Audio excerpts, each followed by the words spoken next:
Hello students, welcome back to our channel. I am Jagtap SV from Krishna Mahavidyalay. Today we learn about CSS using PPT. So let's start with intro.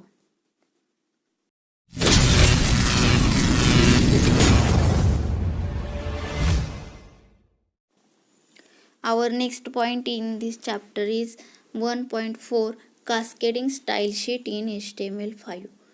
CSS stands for Cascading Style Sheet. Styles defines how to display HTML elements or tags.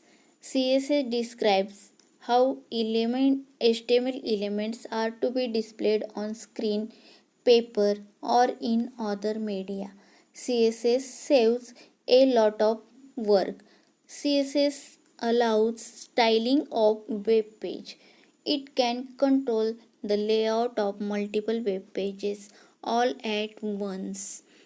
Next, CSS allows you to control the look and feel of several pages by changing a single source.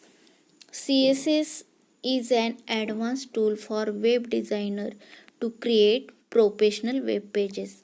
Means एखादं page तुम्हाला style मध्ये वापरायचं असेल, म्हणजे स्टाईलमध्ये म्हणजे नेमकं काय, तर एखादी टेक्स्ट तुम्ही घेतला असेल तुमच्या वेब पेजमध्ये, ते उठावदार आकर्षक पद्धतीनं दिसण्यासाठी त्या अक्षरांना किंवा त्या टेक्स्टला, त्या लाईनला तुम्हाला एडिट करून म्हणजे त्याच्यामध्ये चेंजेस करून डिस्प्ले करायचं असेल तर त्यासाठी त्या अक्षरांना स्टाईल द्यावी लागते. स्टाईल म्हणजे काय, तर अक्षरं जाड म्हणजे बोल्ड, इटॅलिक, अंडरलाईन ह्या स्वरूपात द्यायचे असतील तर त्यासाठी तुम्ही ही स्टाईल वापरू शकता.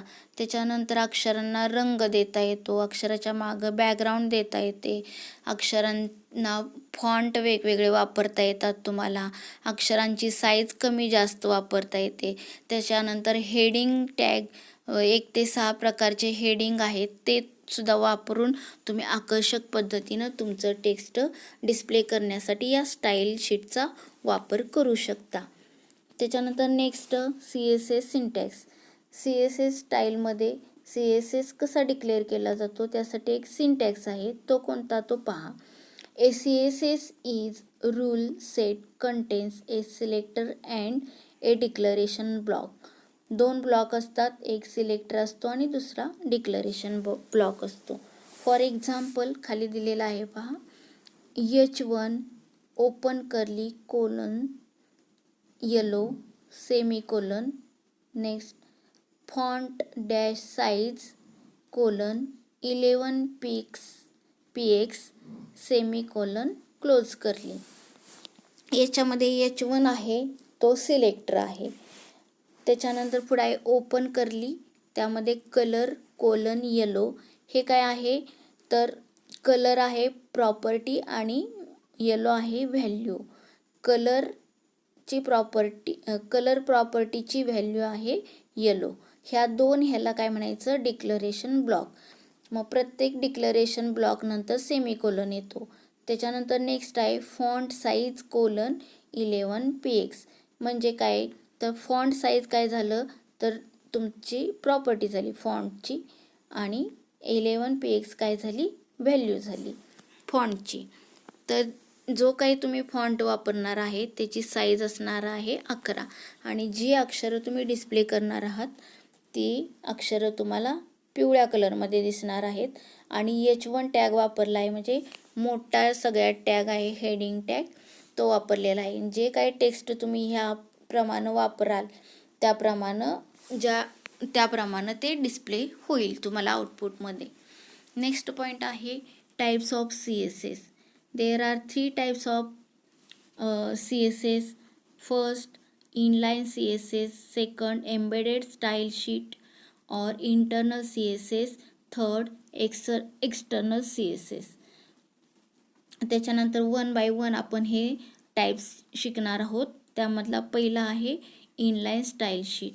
तर इनलाईन स्टाईल शीट कशी वापरली जाते ते पहा. It uses the style Inline CSS used apply CSS on a single line or element. एखाद्या सिंगल लाईनला तुम्हाला स्टाईल द्यायची असेल, ओनली फक्त सिंगल लाईनला तुम्ही काय करू शकता, इनलाईन स्टाईल शीटनं स्टाईल देऊ शकता. किंवा एखादा वर्ड स्पेसिफिक द्यायचा असेल, हॅलो वर्ल्ड वगैरे, ह्यालासुद्धा तुम्ही काय करू शकता, स्टाईल देऊ शकता. आता ही स्टाईल कशी द्यायची, फॉर एक्झाम्पल दिलेलं आहे खाली. Tag P style equal to double inverted comma colour colon blue double inverted comma complete tag close hello CSS then tag P close. आता बघा या एक्झाम्पलमध्ये काय दिलं तर पॅराग्राफ टॅग वापरलेला आहे आणि त्याच्यामध्ये स्टाईल वापरलेली आहे. स्टाईलमध्ये काय वापरलेलं आहे, कलर आणि ब्ल्यू. कलर काय आहे, प्रॉपर्टी, त्याची व्हॅल्यू आहे ब्ल्यू. तर हे तुम्हाला वर्ड काय द्या डिस्प्ले करून दाखवायचं आहे, हॅलो CSS. तर हे जी 2 अक्षर आहेत ती डिस्प्ले करण्यासाठी स्टाईल दिलेली आहे आपण, आणि ही डिस्प्ले केल्यानंतर ह्याचं आउटपुट काय दिसणार आहे, हॅलो CSS. मग हे निळ्या अक्षरामध्ये दिसणार आहे.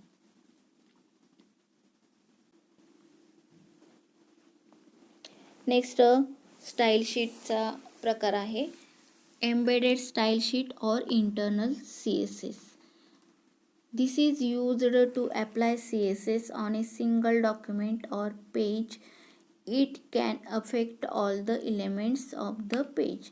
आता एखाद्या पेजला किंवा एखाद्या डॉक्युमेंटला तुम्हाला स्टाईल द्यायची असेल तर त्यासाठी एम्बेडेड और इंटरनल CSS स्टाईल शीट तुम्ही वापरू शकता. It is written inside style tag with head section of HTML. आता कोणत्याही प्रकारची स्टाईल तुम्हाला द्यायची असेल CSS मधली तर त्यासाठी तुम्ही ही स्टाईल HTML नंतर हेड टॅग येतो, हेड टॅगच्या अंडर ही स्टाईल तुम्ही डिक्लेअर करू शकता. बॉडी टॅगमध्ये ही स्टाईल तुम्ही डिक्लेअर करू शकत नाही. ओनली हेड सेक्शनमध्येच ही स्टाईल डिक्लेअर करू शकता.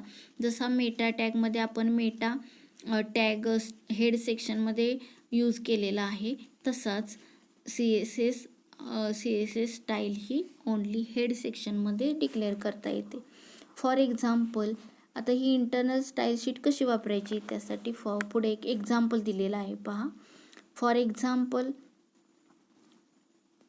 टॅग डॉग टाईप HTML, त्याच्यानंतर नेक्स्ट आहे tag HTML, then tag head, then tag style. बघा आता हेड टॅगच्या अंडरच या ठिकाणी स्टाईल डिक्लेअर केलेली आहे.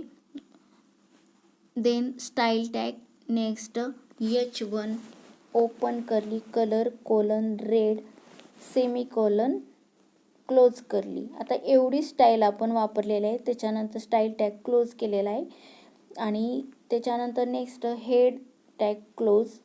आता या हेड टॅगच्याच अंडर ही स्टाईल आपण वापरलेली आहे. फक्त एकच डिक्लरेशन ब्लॉक घेतलेला आहे, त्याच्यामध्ये कलर प्रॉपर्टी आणि त्याची व्हॅल्यू रेड. जे काही डिस्प्ले करायचं आहे तुम्हाला ती अक्षरं फक्त तुमची रेड कलरमध्ये दिसणार आहेत. देन हेड टॅग नंतर काय येतो तुमचा बॉडी टॅग. बॉडी टॅग नंतर काय वापरलेलं आहे बघा, टॅग H1 हेडिंग टॅग आहे. हेडिंग काय द्यायचं आहे तुमच्या स्टाईलला, the internal style sheet is applied on this heading.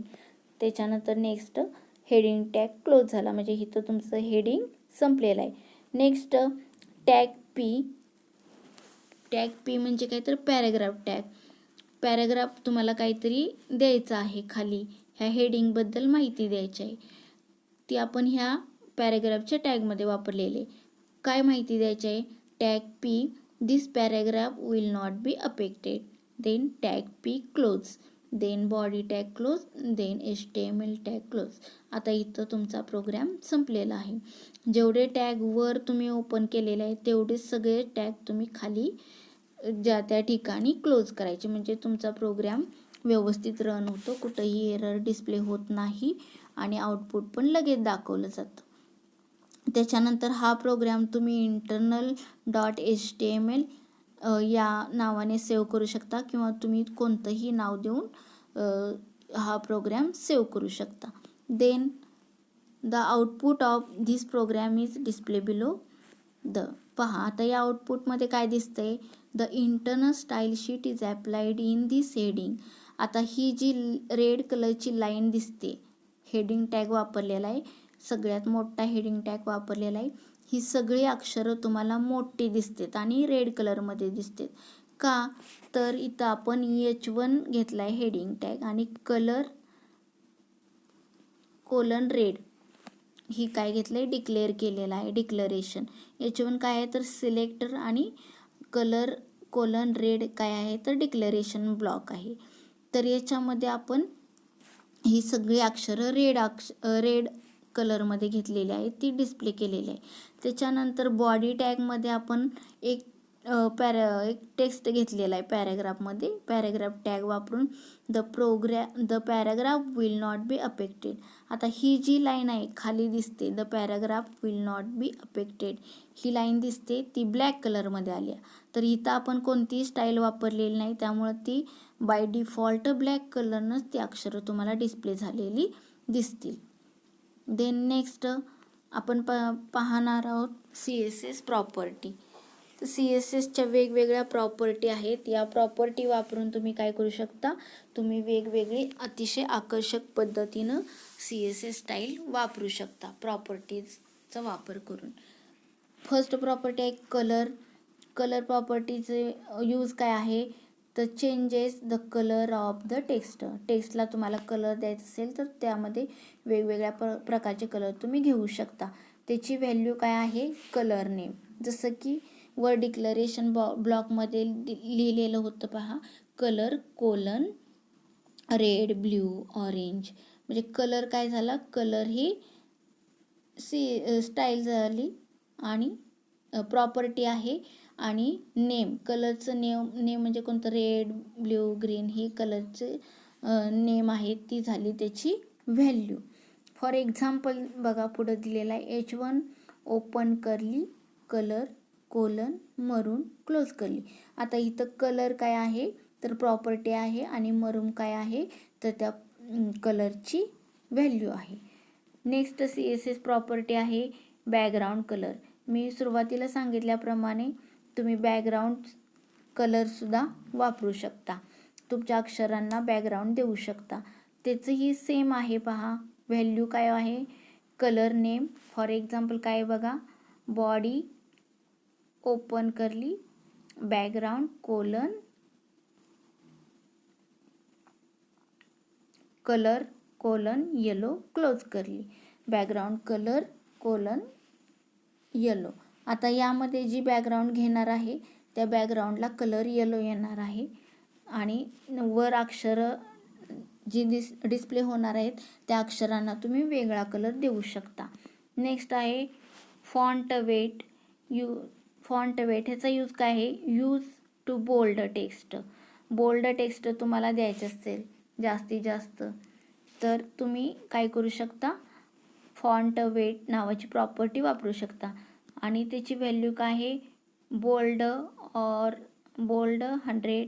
200, 300, 400 म्हणजे ह्यापैकी कोणतीही तुम्ही व्हॅल्यू घेऊ शकता. 100, 200, 300, 400, 500 अशी व्हॅल्यू तुम्ही घेऊ शकता. त्या प्रमाणात ते तुमचं फॉन्ट डिस्प्ले करून दाखवलं जातं. आता हे कसं बघा, फॉर एक्झाम्पल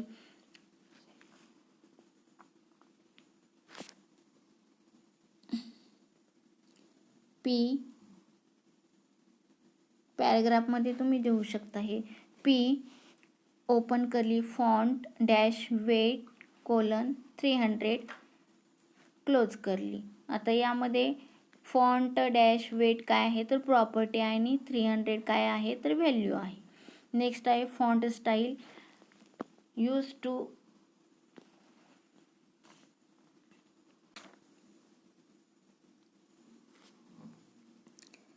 इटॅलिक ऑब्लिक और नॉर्मल. आता हे कसं वापरायचं, फॉर एक्झाम्पल P म्हणजे paragraph tag open curly font dash style colon italic. आता जी काही फॉन्टला तुम्हाला स्टाईल द्यायची आहे ती इटॅलिक दिलेली आहे, म्हणजे जी काही अक्षरं तुमची डिस्प्ले होणार आहे ती तिरकी दिसणार आहेत. नेक्स्ट आहे प्रॉपर्टी टेक्स्ट डेकोरेशन. आता याच्यामध्ये टेक्स्ट तुम्हाला डेकोरेट करायचं आहे. म्हणजे काय, this property is used to add first strike through marks, second underline, third over strike, four to remove underlines from the links. तर असे वेगवेगळे टेक्स्ट डेकोरेशनसाठी प्रॉपर्टी वापरलेल्या जातात. त्यामध्ये त्याच्या व्हॅल्यू आहेत पहा. फर्स्ट आहे लाईन थ्रू, म्हणजे लाईन थ्रू, लाईनमधून तुम्हाला रेष ओढायची असेल तर त्यासाठी ही तुम्ही वापरू शकता. किंवा लाईनच्या खाली अक्षरं लिहायची असतील, लाईनच्या वर अक्षरं लिहायची असतील, लाईनला अंडरलाईन द्यायची असेल, तर काहीच नसेल तर नन तुम्ही देऊ शकता. तर हे या प्रकारच्या व्हॅल्यू तुम्ही वापरू शकता. For example P tag open curly text decoration colon underline. आता यामध्ये टेक्स्ट डेकोरेशन ही काय आहे प्रॉपर्टी आणि त्याची व्हॅल्यू आहे अंडरलाईन. आता यामध्ये जी अक्षरं तुम्हाला डिस्प्ले करायची आहे त्या प्रत्येक अक्षराच्या खाली काय येणार आहे अंडरलाईन रेष येणार आहे. नेक्स्ट एक्झाम्पल आहे बघा, a open curly text decoration semicolon none close curly. आता याच्यामध्ये टेक्स्ट डेकोरेशन याची प्रॉपर्टी नन आहे, म्हणजे इथं जी अक्षरं तुमची डिस्प्ले होणार आहे त्याला कोणतीही प्रॉपर्टी नसणार आहे. ती जशी देणार आहात त्या स्वरूपात ती तुम्हाला डिस्प्ले करून दाखवली जातील. नेक्स्ट प्रॉपर्टी आहे text align. This property is use to control the horizontal alignment of any block level text that are paragraphs tables and other elements. आता जी काही अक्षरं तुम्ही डिस्प्ले करणार आहात त्यासाठी ही प्रॉपर्टी वापरली जाते टेक्स्ट अलाइनमेंट. म्हणजे काय तर अक्षरांची जागा ठरवण्यासाठी. जर अक्षरं तुम्हाला लेफ्टला, राईटला, सेंटरला और जस्टिफाय म्हणजे पान भरून हवी असतील तर यासाठी हे प्रॉपर्टी वापरली जाते. तर या प्रॉपर्टीची व्हॅल्यू आहे left comma right comma centre और जस्टिफाय. अशा 4 प्रकारच्या याच्या व्हॅल्यू आहेत. त्यापैकी तुम्हाला हवी ती तुम्ही घेऊ शकता. फॉर एक्झाम्पल पहा, H1 open curly text dash align colon centre. आता इथं टेक्स्ट अलाइन कोणतं घेतलं आहे सेंटर. टेक्स्ट अलाइन ही प्रॉपर्टी आहे आणि त्याची व्हॅल्यू सेंटर. जी काही तुम्ही अक्षरं डिस्प्ले करणार आहात ती सगळी अक्षरं तुमची सेंटरला दिसणार आहात. किंवा लेफ्ट राईट जस्टिफाय यापैकी कोणतीही तुम्ही व्हॅल्यू वापरू शकता. नेक्स्ट प्रॉपर्टी आहे font family. This is used to control the fonts. म्हणजे काय तर जे कोणते वेगवेगळ्या प्रकारचे फॉन्ट आहेत फॉन्टचे प्रकार आहेत त्यापैकी तुम्ही कोणताही फॉन्ट इथं देऊ शकता. आता फॉन्ट नेम काय आहे त्याची व्हॅल्यू आहे. आता ही कसं वापरायचं तर पुढे एक्झाम्पल आहे P colon font dash family colon Arial close curly. आता इथं फॉन्ट फॅमिली का म्हटलेलं आहे तर फॉन्ट वेगवेगळ्या प्रकारचे असतात, त्याला काय म्हटलं जातं बरेच प्रकारचे असतात त्यामुळं त्याला फॉन्ट फॅमिली म्हटलं जातं. आणि फॉन्ट फॅमिली ही प्रॉपर्टी आहे त्याची व्हॅल्यू काय आहे एरियल.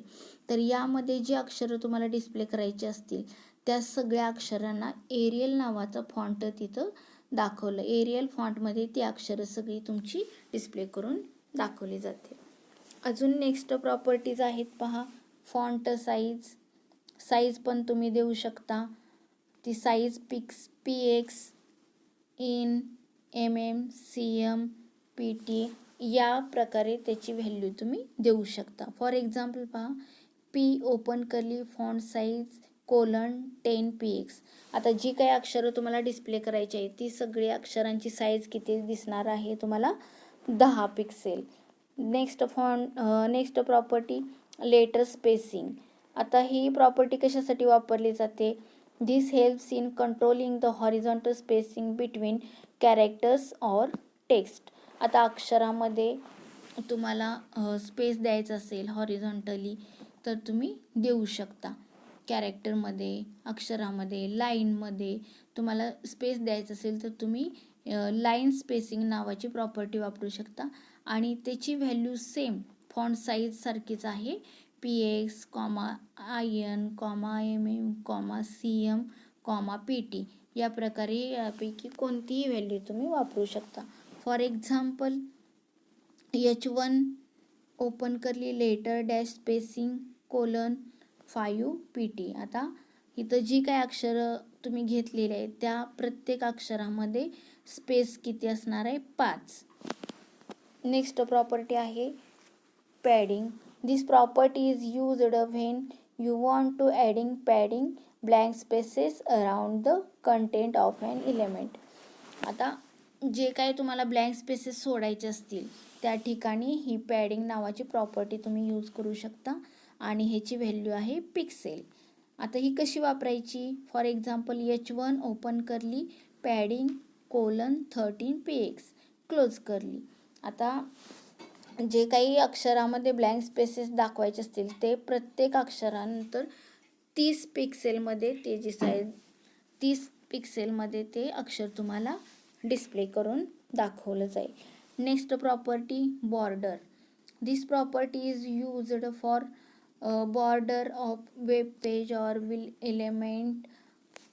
तुम्हाला वेब पेजला एखादा बॉर्डर द्यायची असेल तर त्यासाठी ही तुम्ही बॉर्डर नावाची प्रॉपर्टी यूज करू शकता. आता ह्याची व्हॅल्यू आहे solid, double, groove, ridge, inset, outset, dotted और डॅश्ड. हे वेगवेगळ्या प्रकारचे बॉर्डरचे प्रकार आहेत. यापैकी तुम्ही कोणतीही व्हॅल्यू वापरू शकता. फॉर एक्झाम्पल H1 ओपन करली बॉर्डर :ग्रू. आता इथं चुकीचं छापलेलं आहे, इथं ग्रू हवा आहे, तिथं ग्रीन झालेलं आहे, क्लोज करली. नेक्स्ट आता जी काही तुम्ही बॉर्डर घेतलेली आहे ती ग्रूमध्ये दिसणार आहे. ग्रू स्टाईलमध्ये ती बॉर्डर तुम्हाला डिस्प्ले करून दाखवली जाईल. Next background image. To set an image as the background of your web page. Web पेजला तुम्हाला बॅकग्राऊंड सेट करायचं असेल तर त्यासाठी बॅकग्राऊंड इमेज नावाची प्रॉपर्टी वापरू शकता. आता यासाठी व्हॅल्यू आहे URL. URL काय तर युनिफॉर्म रिसोर्स लोकेटर. ज्या ठिकाणी तुम्ही बॅकग्राऊंड सेव्ह करून ठेवलेले आहे त्यासाठी तिथला पाथ देण्यासाठी हा URL वापरला जातो. Bracket double inverted X double inverted complete tag close. आता X म्हणजे काय तर बॅकग्राऊंड जी काय आहे ती त्या बॅकग्राऊंडचा तिथं तुम्ही पाथ देणार आहात. Where X is the path of image file. Body. आता ही कसं दिलं जातं? फॉर एक्झाम्पल बॉडी ओपन करली background image :URL in bracket background.jpg bracket close आणि क्लोज करली. आता जे काय बॅकग्राऊंडची इमेज तुम्हाला डिस्प्ले करायची आहे तिथं URL दिलेला आहे आणि URL नंतर पाथ दिलेला आहे. त्या ठिकाणची ती बॅकग्राऊंडची इमेज तुमच्या वेब पेजला डिस्प्ले केली जाईल. Next margin left. आता मार्जिन लेफ्ट म्हणजे काय तर sets margin area on the left side of the element. जर तुमच्या वेब पेजमध्ये टेक्स्ट डॉक्युमेंट डिस्प्ले करायचं असेल तर त्यासाठी मार्जिन द्यावं लागतं. म्हणजे अक्षरं तुमची व्यवस्थित पेजच्या बरोबरमध्ये पेजचे थोडीशी लेफ्टला, राईटला, अप, डाऊन, टॉप, बॉटम अशी साईज सोडून तुम्हाला टेक्स्ट डिस्प्ले करायचं आहे. त्यासाठी हे मार्जिन दिलेलं जातं. आता बाय डिफॉल्ट लेफ्ट ही मार्जिनची असतं आणि तुम्ही घेऊ शकता. नंतर राईट, सेंटर हे वेगवेगळ्या प्रकारचे मार्जिन तुम्ही घेऊ शकता. आता ह्याची व्हॅल्यू आहे PX, PT, CM एटसेट्रा. असे 3 प्रकारच्या व्हॅल्यू तुम्ही सेट करू शकता. फॉर एक्झाम्पल H1 ओपन करली margin dash left :10 PX close curly. आता 10 PX म्हणजे लेफ्ट साईडनं तुमचं मार्जिन किती सोडलं जाईल 10 पिक्सेल. आता राईट घेतलं तर राईट साईडनं तुमचं मार्जिन किती सोडलं जाईल 10 पिक्सेल. ठीक आहे. तर या प्रॉपर्टी आपण पुढं प्रोग्राममध्ये वापरलेल्या आहेत, त्या आपण नेक्स्ट नंतर बघू. थर्ड पॉईंट आहे एक्सटर्नल स्टाईल शीट. आता एक्सटर्नल स्टाईल शीट कशासाठी वापरली जाते, तर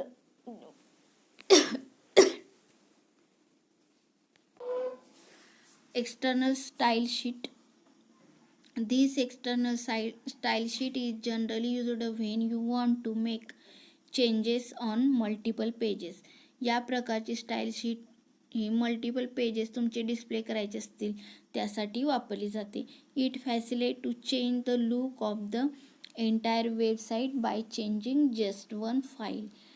It uses the link tag on every page and the link tag should be put inside the head section. ज्या ठिकाणी तुम्ही स्टाईल डिक्लेअर करणार आहात त्या ठिकाणीच हा लिंक टॅग द्यायचा आणि लिंक टॅग दिल्यानंतर तुम्ही मल्टिपल पेजेस एकमेकाला जोडून ही स्टाईल वापरू शकता. आता ही कशी वापरायची, फॉर एक्झाम्पल आहे बघा, खाली प्रोग्राम दिलेला आहे.